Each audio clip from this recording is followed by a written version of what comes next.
les pauvres sont heureux, ils sont premiers dans le royaume. Voyez les artisans de paix, ils démolissent leurs frontières. Voyez les hommes au cœur pur, ils trouvent Dieu en toutes choses.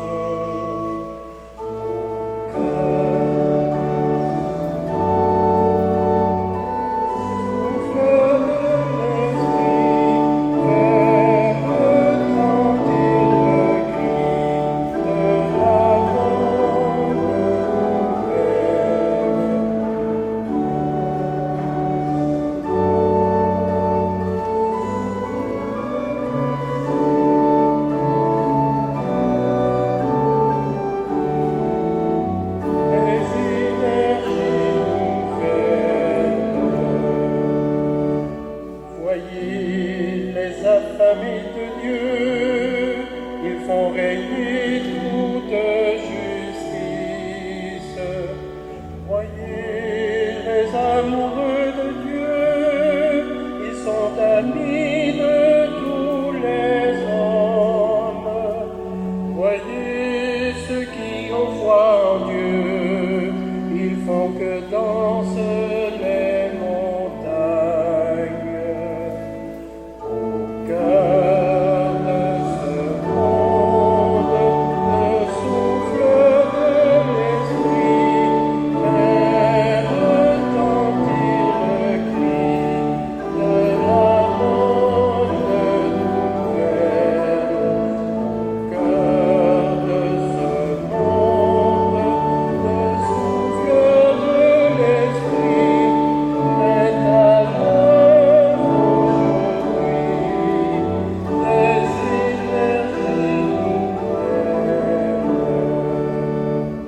Voyez les peuples dans la joie, l'amour l'emporte sur la haine.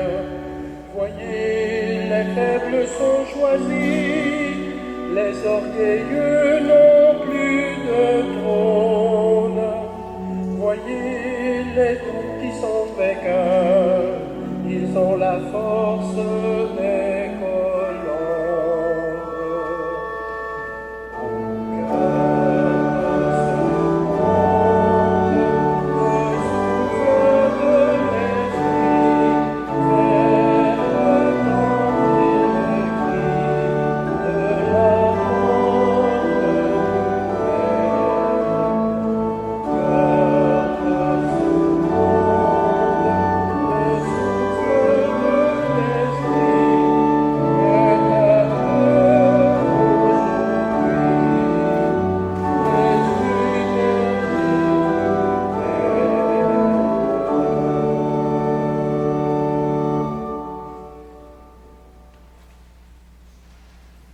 Nous voici rassemblés au nom du Père et du Fils et du Saint-Esprit.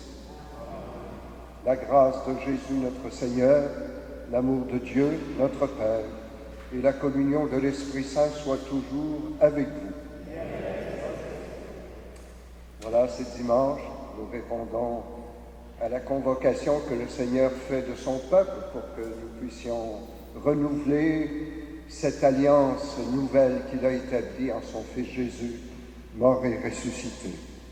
Puissions-nous entrer dans cette célébration avec un cœur neuf, un cœur renouvelé par la miséricorde et le pardon du Seigneur.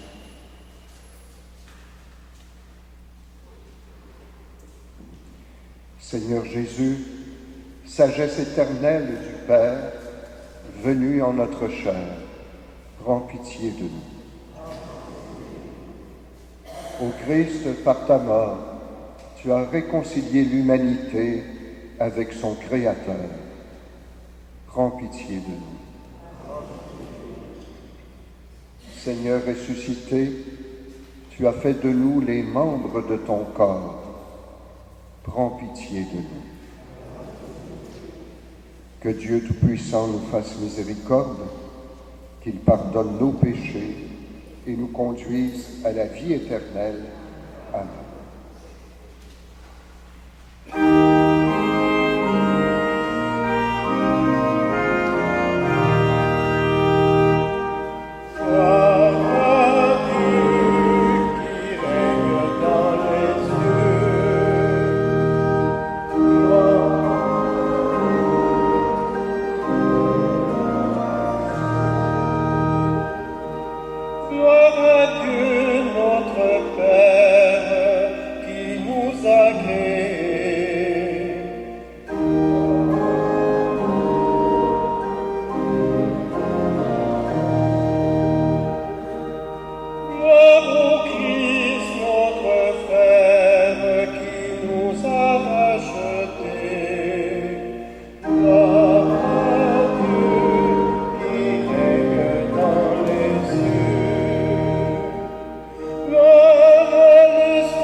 maintenant, frères et sœurs, recueillons-nous et prions.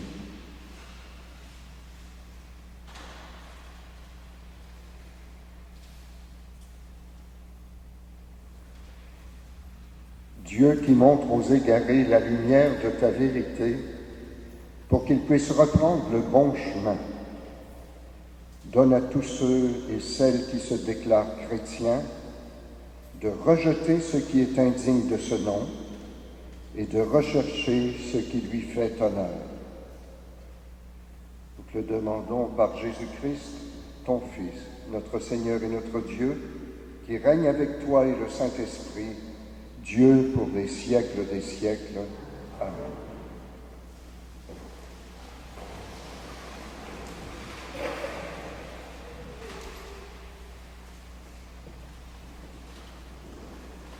Lecture du livre du Deutéronome.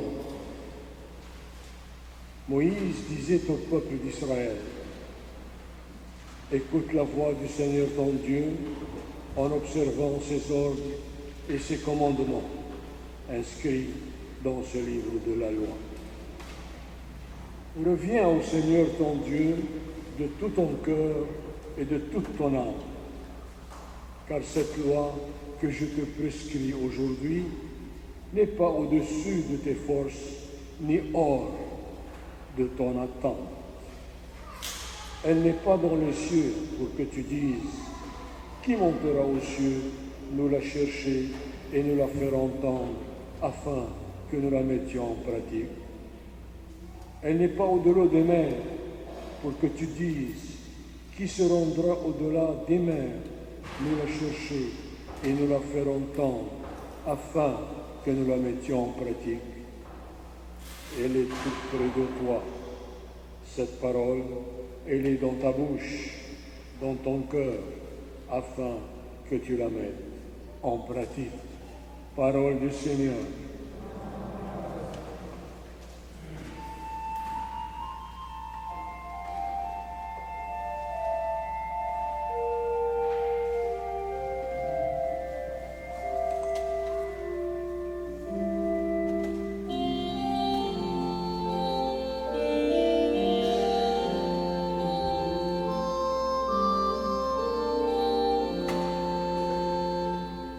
Ta parole, Seigneur, est vérité, et ta loi délivrance.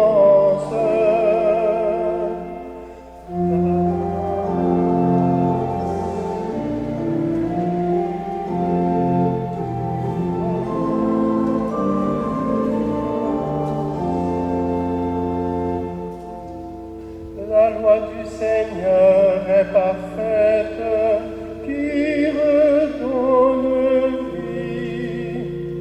La charte du Seigneur est sûre, qui rend sages les simples.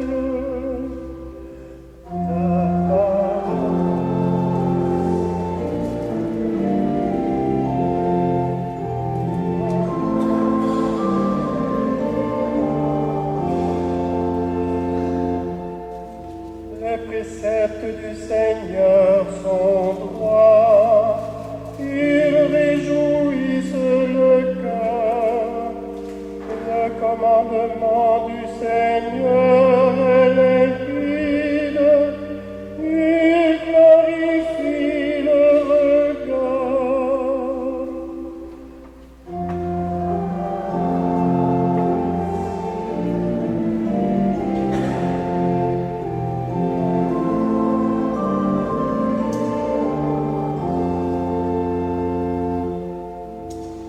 Aussi ton serviteur en est illuminé,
Lecture de la lettre de Saint Paul apôtre aux Colossiens. Le Christ est à l'image du Dieu invisible, le premier-né par rapport à toute créature, car c'est en lui que tout a été créé, dans les cieux et sur la terre, les êtres visibles et les puissances invisibles. Tout est créé par lui et pour lui. Il est avant tous les êtres, et tout subsiste en lui. Il est aussi la tête du corps, c'est-à-dire de l'Église. Il est le commencement, le premier-né d'entre les morts, puisqu'il devait avoir en tout la primauté. Car Dieu a voulu que dans le Christ, toute chose ait son accomplissement total. Il a voulu tout réconcilier par lui et pour lui, sur la terre et dans les cieux, en faisant la paix par le sang de sa croix. Parole du Seigneur.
Le Seigneur soit avec vous.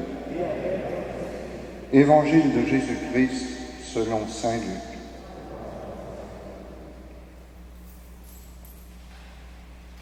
Pour mettre Jésus à l'épreuve, un docteur de la loi posa cette question. « Maître, que dois-je faire pour avoir part à la vie éternelle ?» Jésus lui demanda, « Dans la loi, qu'y a-t-il d'écrit? Que lis-tu » L'autre répondit, « Tu aimeras le Seigneur ton Dieu de tout ton cœur, de toute ton âme, de toute ta force et de tout ton esprit, et ton prochain comme toi-même. » Jésus lui dit, « Tu as bien répondu, fais ainsi, et tu auras la vie. » Mais lui, voulant montrer qu'il était un homme juste, dit à Jésus, « Et qui donc est mon prochain ?» Jésus reprit, « Un homme descendait de Jérusalem à Jéricho, et il tomba sur des bandits. Ceux-ci, après l'avoir dépouillé, roué de coups, s'en allèrent en le laissant à moitié mort. Par hasard, un prêtre descendait par ce chemin. Il le vit et passa de l'autre côté. De même, un lévite arriva à cet endroit. Il le vit et passa de l'autre côté. Mais un Samaritain qui était en voyage arriva près de lui. Il le vit et fut saisi de pitié. Il s'approcha, pansa ses plaies en y versant de l'huile et du vin, puis il le chargea sur sa propre monture, le conduisit dans une auberge et prit soin de lui. Le lendemain, il sortit 2 pièces d'argent et les donna à l'aubergiste en lui disant, « Prends soin de lui. Tout ce que tu auras dépensé en plus, je te le rendrai quand je repasserai. » Lequel des trois, à ton avis, a été le prochain de l'homme qui était tombé entre les mains des bandits? Le docteur de la loi répond, celui qui a fait preuve de bonté envers lui. Jésus lui dit, va, et toi aussi, fais de même. Acclamons la parole de Dieu.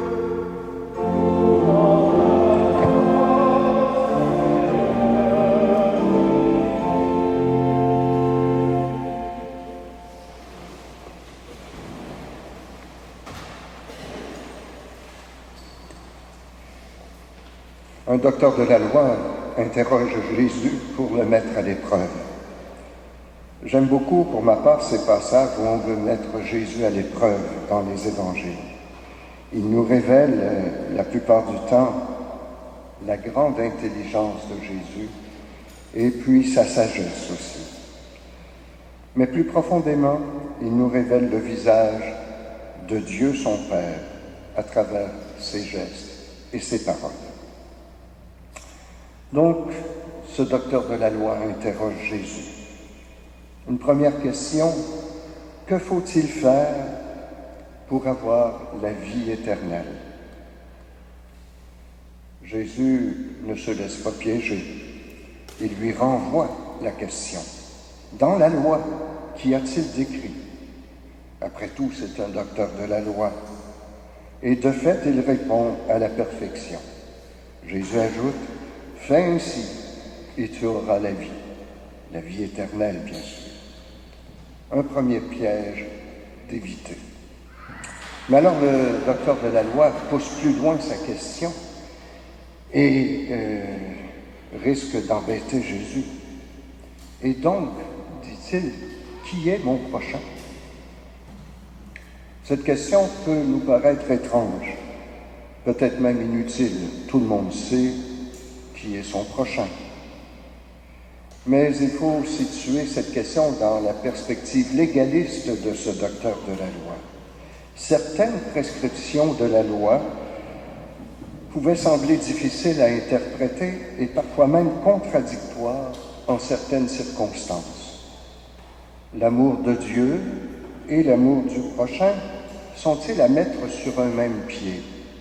Ou bien l'un des deux est-il supérieur ou a-t-il priorité sur l'autre? Et c'est alors que Jésus va enseigner, comme il a souvent l'habitude de le faire, en parabole.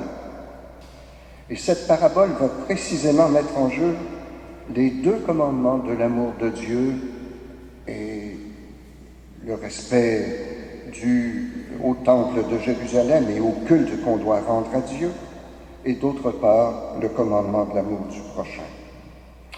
Et puis, il met en jeu aussi des personnages qui donnent un sens dramatique à ce petit récit, à cette parabole. Un homme qui faisait route de Jérusalem à Jéricho et que des brigands ont laissé pour mort, à moitié mort, au bord de la route. Un prêtre et un lévite, tous deux au service du temple de Jérusalem, en principe donc du bon monde, des gens soucieux de bien observer la loi et de servir Dieu. Et puis un Samaritain, considéré par les Juifs comme un étranger, comme un hérétique, qui refuse de rendre un culte à Dieu au temple de Jérusalem et qui préfère adorer Dieu sur le mont Garizim. Nous connaissons bien sûr le récit, le prêtre et le lévite, eux qui sont soumis à une loi de pureté rituelle, ne doivent pas toucher à un mort ou à une personne à demi morte, sans quoi ils ne peuvent exercer leur fonction au temple de Jérusalem. Les deux s'éloignent donc de la victime. Au contraire, le Samaritain, dit saint Luc, le vit et fut saisi de pitié. Comme Jésus vit et fut saisi de pitié pour la veuve de Naïm, tout comme le père du fils prodigue qui le vit venir de loin et qui fut saisi de pitié. Le Samaritain pensa les plaies de l'homme, laissé à moitié mort, le conduisit à l'auberge et prit en charge ses soins. Et voici la conclusion du dialogue entre Jésus et ce docteur de la loi. Très habilement, comme il le fait souvent, Jésus ne répond pas directement à la question. Il laisse l'autre répondre. Il bouleverse la notion même de prochain ici par la question qu'il pose au docteur de la loi. On s'attend tous, bien sûr, à ce que le prochain soit la victime, la personne laissée sur le bord de la route à moitié morte. Et dans ce cas, le prêtre, le lévite, le samaritain prennent soin du prochain. Mais remarquez la question de Jésus. Lequel des trois, lequel donc du lévite, du prêtre ou du samaritain, a été le prochain de l'homme qui était tombé dans les mains des bandits? Le prochain, ce n'est donc pas la victime. Le prochain, c'est celui qui se fait proche de la personne dans le besoin. Le prochain, c'est celui ou celle qui sait faire preuve de bonté envers la personne dans le besoin, comme le dit Jésus à la fin de l'Évangile. Et Jésus de conclure, « Va, et toi aussi, fais de même. » Jésus dépasse l'obligation de l'amour du prochain en nous interpellant, en demandant que nous prenions l'initiative de nous faire proches des autres. Et dernière conclusion de Jésus, c'est comme ça que nous aurons la vie éternelle.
En Jésus, Dieu s'est fait proche de nous.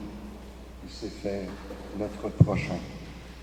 C'est ce que nous rappelons dans notre confession de foi. Je crois en Dieu, le Père Tout-Puissant, Créateur du ciel et de la terre, et en Jésus-Christ, son Fils unique, notre Seigneur, qui a été conçu du Saint-Esprit, est né de la Vierge, a souffert, a été crucifié, est mort, est descendu aux enfers, le troisième jour est ressuscité des morts, est monté aux cieux, est assis à la droite de Dieu, le Père Tout-Puissant, d'où il viendra juger tous les vivants.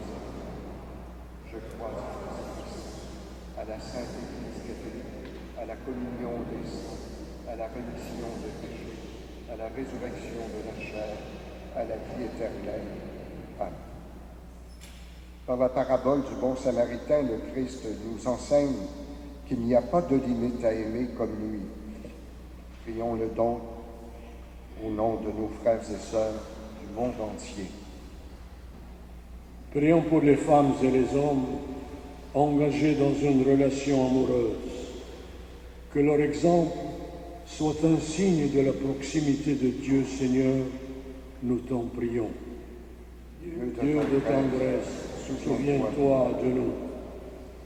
Prions pour toutes les personnes blessées, victimes de violences, rejetées oublier que le commandement de l'amour nous incite à leur tendre la main.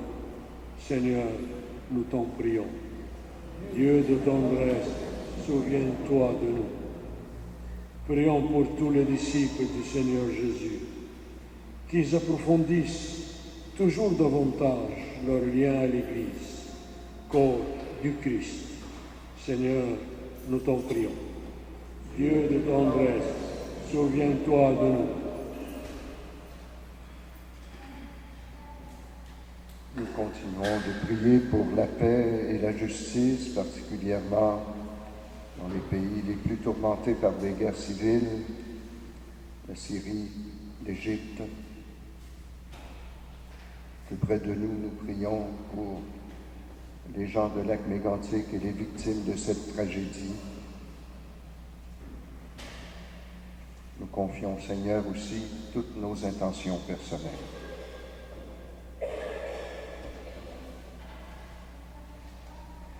Dieu de tout amour, accueille avec bonté notre prière et fais-nous désirer toujours davantage ce que tu veux.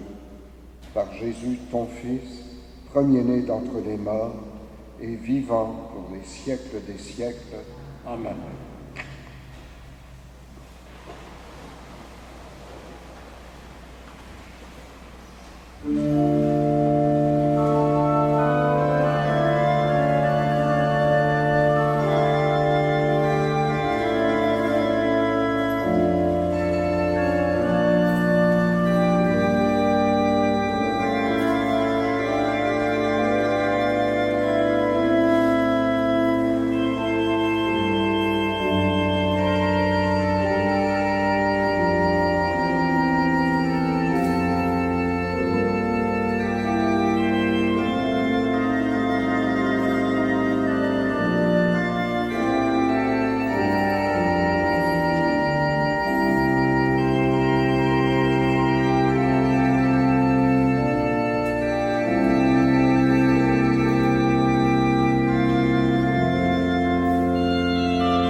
Ensemble, frères et sœurs, au moment d'offrir le sacrifice de toute l'Église.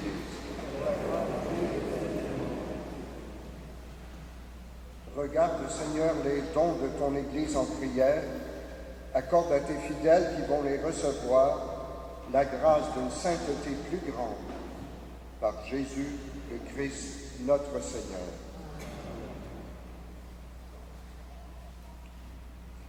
Le Seigneur soit avec vous.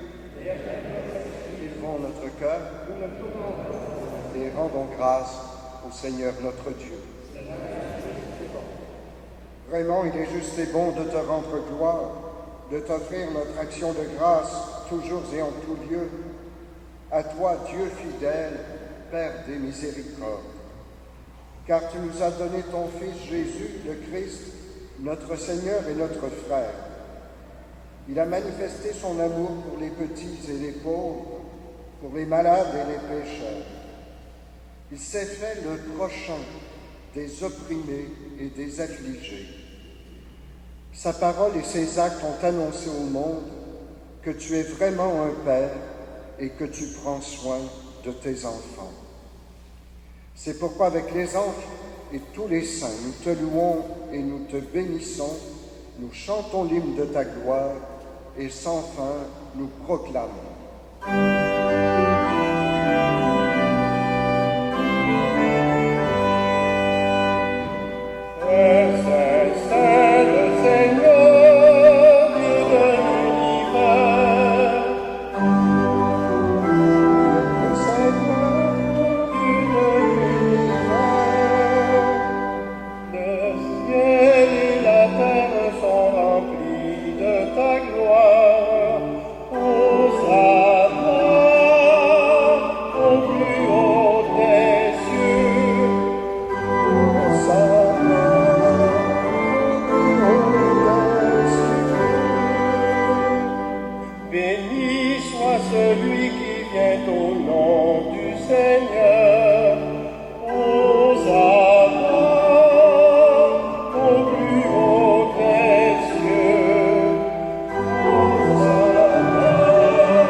Tu es saint et digne de louange, Dieu qui aime tes enfants, toi qui es toujours avec eux sur les chemins de cette vie.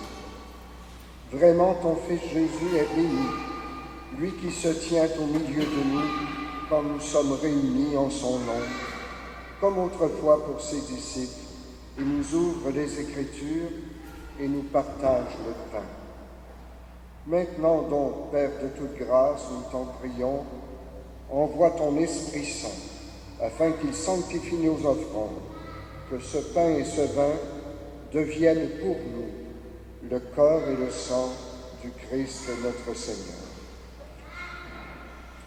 La nuit de sa passion, la nuit de la dernière scène, il prit le pain, il rendit grâce, il le rompit et le donna à ses disciples en disant « Prenez et mangez-en tous.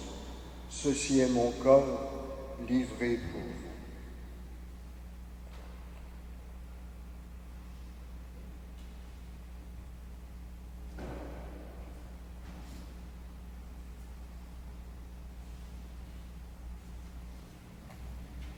De même, à la fin du repas, il prit la coupe. De nouveau, il rendit grâce et la donna à ses disciples en disant « Prenez et buvez-en tous, car ceci est la coupe de mon sang, le sang de l'alliance nouvelle et éternelle, qui sera versé pour vous et pour la multitude en rémission des péchés. Vous ferez cela en mémoire de moi. »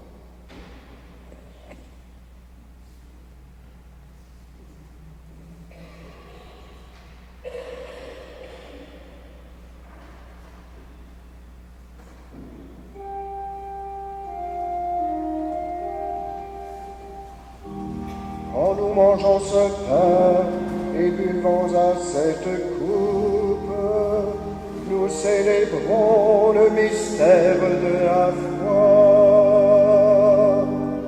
Nous rappelons ta mort et de ressusciter, et nous attendons que tu viennes.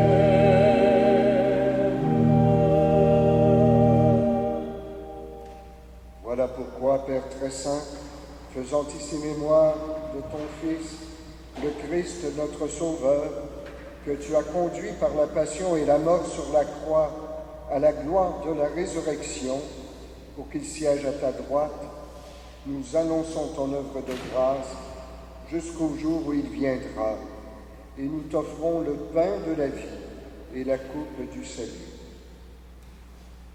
Regarde avec bonté, Seigneur, l'offrande de ton Église, qui te présente par nos mains ce qu'elle a reçu de toi, le sacrifice de louange, la Pâque du Christ. Que la force de ton esprit fasse de nous dès maintenant et pour toujours les membres de ton Fils ressuscité par notre communion à son corps et à son sang. Seigneur, fais grandir ton Église dans la foi et la charité, en union avec notre pape François et notre évêque Christian, avec l'ensemble des évêques, les prêtres, les diacres, et tout le peuple qui t'appartient. Ouvre nos yeux à toute détresse, inspire-nous la parole et le geste qui conviennent pour soutenir notre prochain dans la peine ou dans l'épreuve. Donne-nous de le servir avec un cœur sincère, selon l'exemple et la parole du Christ lui-même.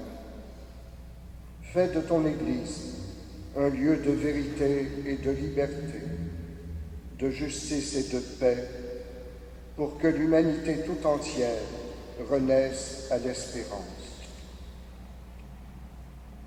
Souviens-toi de Franz Baptiste, de nos sœurs et de nos frères qui se sont endormis dans la paix du Christ et de tous les morts dont toi seul prenais la foi.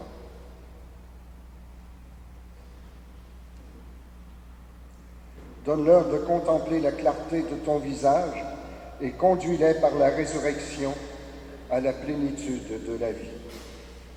Et lorsque prendra fin notre pèlerinage sur la terre, accueille-nous dans la demeure où nous pourrons vivre près de toi pour toujours, en union avec la Vierge Marie, la bienheureuse Mère de Dieu, avec Saint Joseph son époux, avec les apôtres, les martyrs et tous les saints et saintes du ciel. Nous pourrons alors te louer sans fin et magnifier ton nom par Jésus le Christ, ton Fils bien-aimé. Par lui, avec lui et en lui, à toi, Dieu le Père Tout-Puissant, dans l'unité du Saint-Esprit, tout honneur et toute gloire pour les siècles des siècles.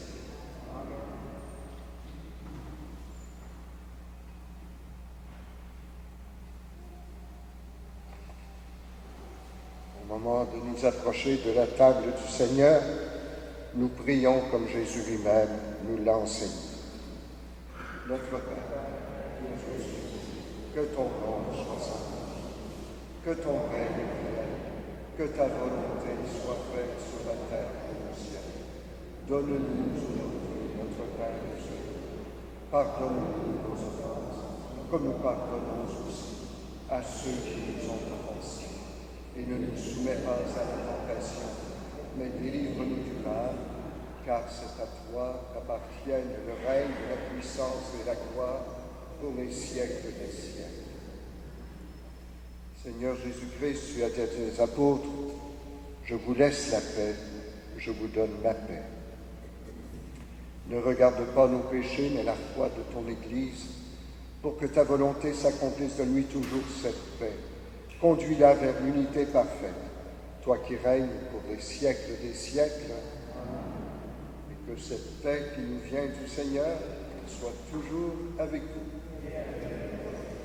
Dans l'amitié du Christ, échangeons un signe de paix.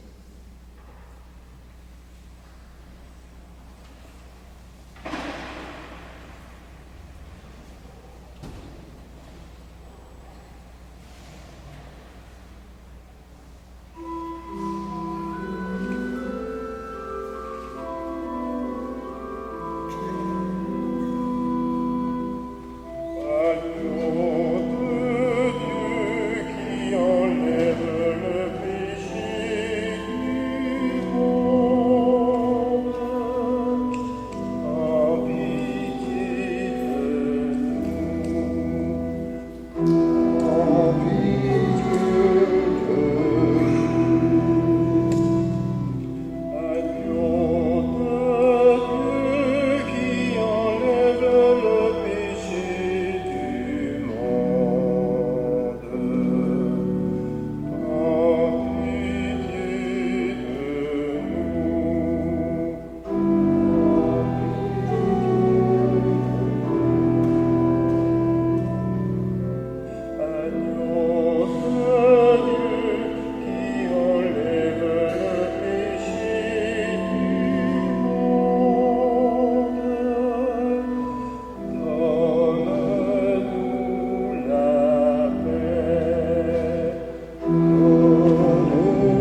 Seigneur. Voici l'agneau de Dieu qui enlève le péché du monde. Seigneur, je ne suis pas digne de te recevoir, mais dis seulement une parole et je serai guéri.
Prions.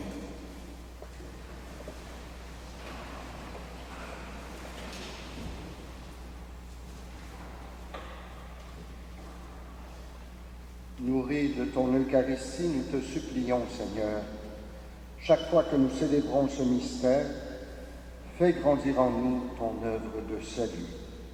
Par Jésus, le Christ, notre Seigneur. Amen. Il y a notre archevêque, Christian Lépine, a émis une lettre qui s'adresse à tous les fidèles. Alors je vais vous la lire. Chers fidèles de l'archidiocèse de Montréal, nous avons tous été bouleversés par la terrible tragédie qui a frappé la ville Lac-Mégantic. Nous avons tous déjà prié personnellement pour les personnes disparues, pour leurs familles et pour l'ensemble de la population. Ce temps de détresse étant un temps de prière et de solidarité, j'invite tous les curés, toutes les paroisses et communautés chrétiennes à s'unir dans la prière communautaire en ce dimanche, en s'unissant à Jésus-Christ crucifié et ressuscité, en lui présentant toutes les victimes identifiées, celles qui sont disparues dans l'explosion et le feu, les familles dévastées et la population terriblement secouée dans une ville où tout le monde se connaît. Prions pour tous les intervenants, les pompiers, la sécurité, les écoutants, les bénévoles, ainsi que pour les autorités civiles, municipales, provinciales et fédérales, afin que tous persévèrent dans ce qui s'annonce comme un long processus de guérison et de reconstruction. Prions pour la paroisse Sainte-Agnès, afin que le curé, son équipe pastorale et toute la communauté chrétienne se nourrissent dans la prière et soient soutenus dans leur ministère de réconfort et d'entraide auprès de toute la population. Je vous invite à joindre à votre prière une contribution financière par le biais d'une quête spéciale ou par un don. Alors nous aurons des paniers à l'horaire de l'Église pour recueillir vos dons.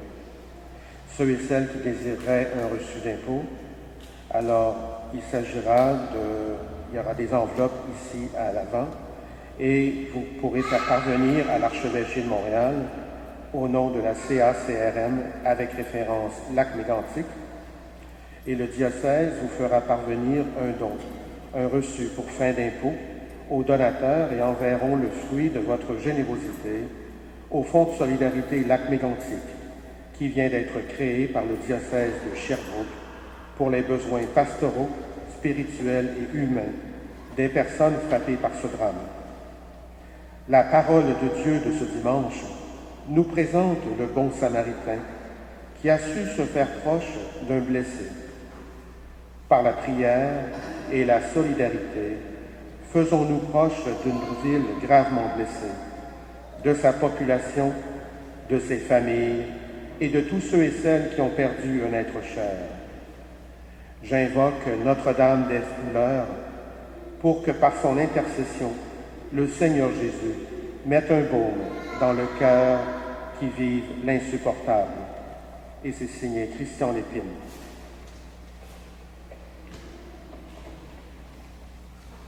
Eh bien, nous allons repartir. Voilà une manière de nous faire proches de personnes dans le besoin. Mais il y en a plein d'autres tout au long de notre chemin, au cours de la semaine. Soyons attentifs. Demandons au Seigneur sa bénédiction. Le Seigneur soit avec vous.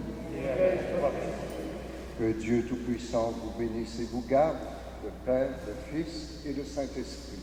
Amen. Bon dimanche, bonne semaine. Allez dans la paix du Christ. Amen.